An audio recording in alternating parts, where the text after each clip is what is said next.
In the name of the one who loves, the beloved, and love itself. Amen. Amen. Please be seated.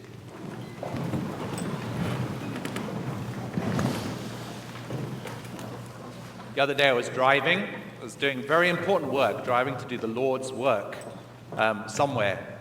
And I got stopped by a red light and realized that there was a pedestrian crossing at that red light. And, you know, the little numbers were counting down of like, you don't have that long to like go. But somebody stepped onto the crossing whilst the numbers were counting down with another friend. And they were just wandering slowly across, kind of ambling by as the numbers counted down to 0, and we're in no hurry, and I was getting steamed. I was like, I know they say that California is a pedestrian nirvana, but I'm in a hurry to do important work, and like, don't just hang around on the crossing, chatting, having a conversation. Get to the other side and have your conversation. I breathed and waited, for I did not want to run them down, and let them pass. Another day I was on my way back from Cafe Bernardo to the cathedral, and I was on my cell phone. I was texting, and I got to the crossing as I was walking, and I realized that the numbers were just counting down, but I might just have enough time to get across if I jumped onto the crossing really quickly. So I got onto the crossing, but then I realized I'm still finishing this text. It's an important text. It's in the service of the Lord. I think I made that bit up. I was texting, and I was ambling across the crossing, and there was a car there, and they looked really impatient, and I thought to myself, don't you know that California is a pedestrian nirvana? And I am more vulnerable standing on this crossing than you are in your car, and like, you can just wait for a minute. I have been both driver and pedestrian. Have you been both driver and pedestrian and frustrated with the other on both sets of circumstances? I want you to keep that in mind. I realize that it sums up something that I think is really important whenever we're listening to Jesus telling stories. Sometimes we're not just one of the characters in the story. Sometimes we're multiple characters at the same time. At different points in our lives, we have been one or the other. So today it's All Saints weekend, All Saints Sunday. We are thinking about the great cloud of witnesses and how to be holy. Are you all trying to be holy? Okay. No? That's okay. But the great cloud of witnesses, it's a group of people that have all learned to be holy, and they've been so perfect and so wonderful, and they are our inspiration. And for today, in order to guide us towards holiness, we have this reading from Luke's Gospel, which is the Beatitudes, but in Luke's form. We are much more familiar with the poetry from Matthew because we like the Beatitudes as they're written in Matthew, the blessed R's, all of those things. In Luke, there's some more nuance. In Luke, the way that he records it is that the first 3 clauses are blessed are, and the last 3 clauses are woe to. There's blessed are those, wait, let me find it, who are poor. Blessed are those who are hungry. Blessed are those who weep. The people that are having a tough time in life will be blessed by God. Sometimes blessed because of the tough time they're having, sometimes blessed as they grieve and move through it, sometimes blessed by some kind of divine benediction that is beyond their comprehension. And woe to the rich, and woe to those who are full, and woe to those who are laughing, because they've had their reward and they will experience a difficult time at some point in the future. And here's the thing, with our Judeo-Christian, actually more of our Christian way of reading text, we think this is a binary. Everybody's either in the first category or they're in the second category. They're either the ones that are going to be blessed because they're having a tough time, or the ones that are going to experience punishment because they're having too much of a good time and it's going to come to an end. But have you ever been hungry? And have you ever been full? Did you learn something from being hungry that helped you grow in holiness?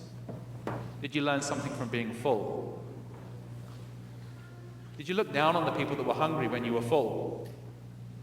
and then became hungry later and had to reassess your perspective on the world? Have you been wealthy? Had all that you could possibly need? What was that experience like? Have you struggled with money at some point? And did you learn from that? Have you, when you've had money, looked down on the people with no money and said they deserve it because they didn't earn it? And then become poor and realized that we are all just one community and we're one medical bill or one bad moment away from poverty? Have you learned that? We've all been pedestrians and drivers.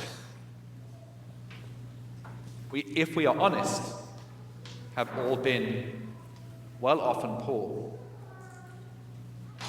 And we are meant to learn from both experiences, and if we spend a lot of time in the wealthy category, the well-fed category, the joyful category, we must not forget the lessons of loss and of deprivation and of loneliness and of grief. At the end of this binary set of texts, the blessed are and the woe to, Jesus ends with, but I say to you. Generally speaking, when he says the phrase, but I say to you, what that means is, in the previous bit of text, he was quoting some other people. He was quoting the received wisdom, the common wisdom.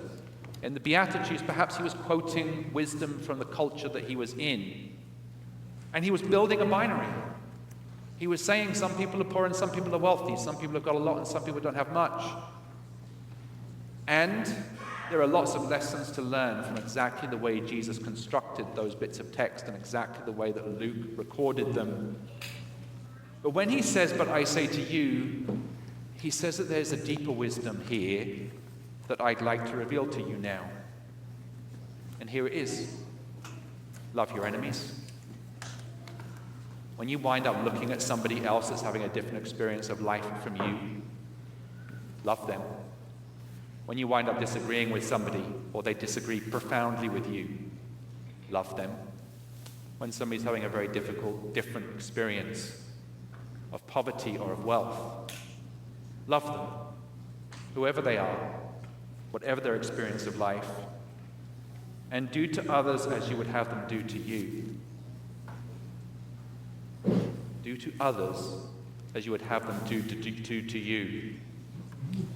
When you're on the crosswalk, be mindful of the driver. When you're a driver, be mindful of the person on the crosswalk. When you're wealthy, be mindful of those who are in need. When you do not have much, be mindful of people around you who are also struggling. Jesus invites us to not see the world in terms of a binary, but to see it in terms of we're all in this together. Or we're all part of the great cloud of witnesses. We're all saints. And my saintliness does not just come about because I got everything right. The saintliness, any such saintliness as I have a right to claim, comes about because I got a bunch of things wrong. Because I struggled, because I suffered, because I lost, and I learned. And there are some lessons I haven't learned yet that I need to learn on the journey towards saintliness that I hope I'm on, and I hope you're on. I have some loved ones on the offrender who have died, and I remember them. I know some of their great victories in life, and I know some of their great failings, and they are saints. Not because they got everything right, not because everything was always victorious, but because of the way sometimes they bore pain and difficulty.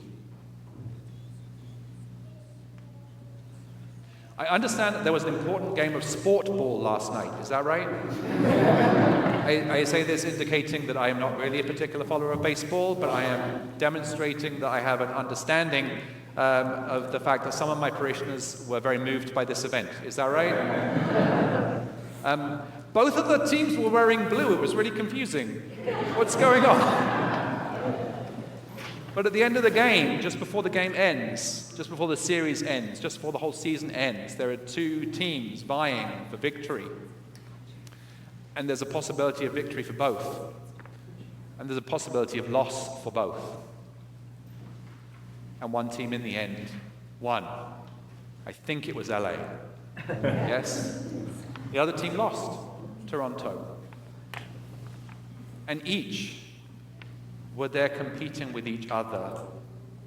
And one might be a winner and one might be a loser, but I wonder if the losers will learn more lessons from their loss than the winners will from their win.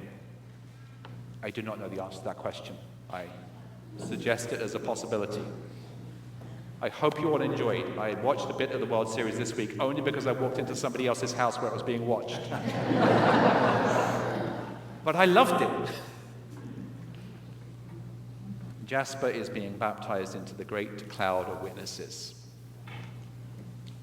The tenderness that I am aware of as we baptize Jasper is that he will face great moments of joy in life and also a few moments of difficulty.